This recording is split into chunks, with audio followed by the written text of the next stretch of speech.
क्या करा मैंने इन परिवार वालों की खुशी के लिए, मम्मी की खुशी के लिए, भाई आपको लड़की पसंद नहीं, ये नहीं वो नहीं।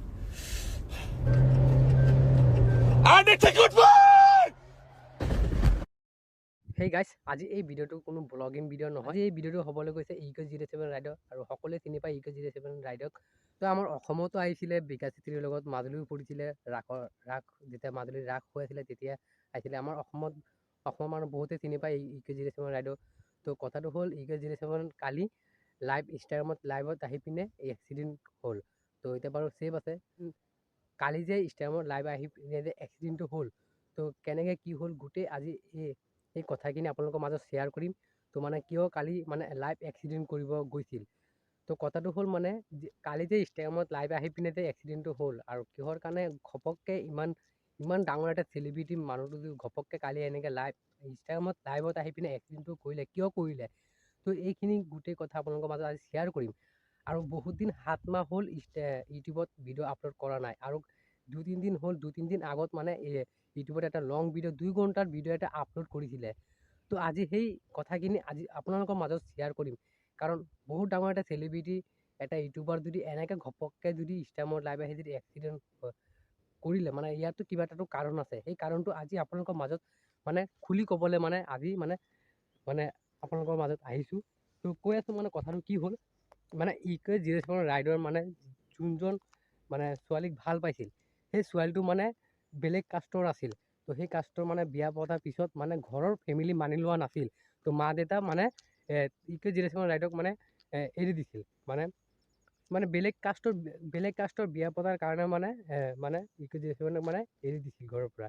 তো সেইকাৰণে কি হ'ল মানে তাৰপিছত আৰু কেইদিন পিছত যোনজনক ভাল পাই মানে বিয়া পাতিছিল, সেই ছোৱালীটো মানে EK07 ৰাইডক মানে এৰি থৈ গ'ল। সেইকাৰণে বহুত ডিপ্ৰেশ্যনত মানে EK07 বহুত ডিপ্ৰেশ্যনত গুচি গৈছিল। আৰু ডিপ্ৰেশ্যনত যোৱাৰ পিছত তো মানে বহুত মানে ডিপ্ৰেশ্যনত গুচি গৈছিল। এইকেইটা কাৰণে মানে ঘৰৰ মানুহে কৈছিল মানে এইকেইটা চব বিহুৰ কাৰণে মানে এইকেইটা কৰি আছে EK07ক। কিন্তু EK07 বহুত মানে আঘাত পালে মনটো।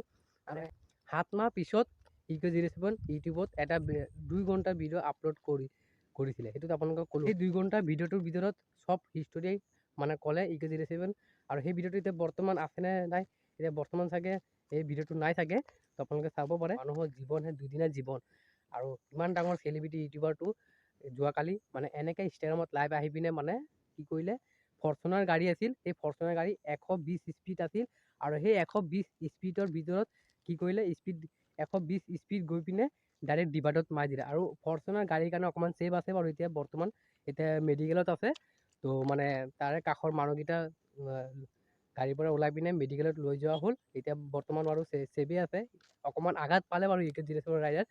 তো মানে বহুত মানে 120 স্পীড গৈ পিনে ডাইৰেক্ট ডিভাইডত মাৰি দিলে। সঁচাকৈ বহুত বেয়া লাগিছে কথাটো। কালি মানে ষ্টেডিয়াম যেতিয়া লাইভ আহিছিলে মানে সেই ভিডিঅ'টো চাই পিনে মানে বহুতেই বেয়া লাগিছে। মানে আমাৰ অসমতো আহিছিলে, আমাৰ অসমত বহুত মানুহ চিনি পায়। তো মানে বহুত বেয়া লাগিছে, মানে এনেকুৱা কৰিব নালাগিছিল। কিন্তু মানুহৰ জীৱনত সমস্যা চবৰে আহে, কিন্তু হ'লেও মানে নিজক অকণমান মানে ধৈৰ্য ধৰিব লাগে। কিন্তু কি মানে বহুতে বুজাই আছে যে মানুহৰ জীৱনত চবৰে এনেকুৱা সমস্যা আহে, কিন্তু এনেকুৱা কামটো কৰিব নালাগিছিল। তো ডিপ্ৰেশ্যন বোলা বস্তুটো মানে বহুত মানে বেয়া, মানে কি ক'ম আৰু, মানে ডিপ্ৰেশ্যন বস্তুটো বহুত বেয়া, মানুহক মাৰিও পেলাব। আৰু EK07 ৰাইডৰ যিমানখিনি গাড়ী বাইক আছিল এইকেইটা চব বিকি দিলে। তাৰ ওচৰত এতিয়া একোৱেই নাই। যিমান গাড়ী বাইক আছিল চব বিকি দিলে।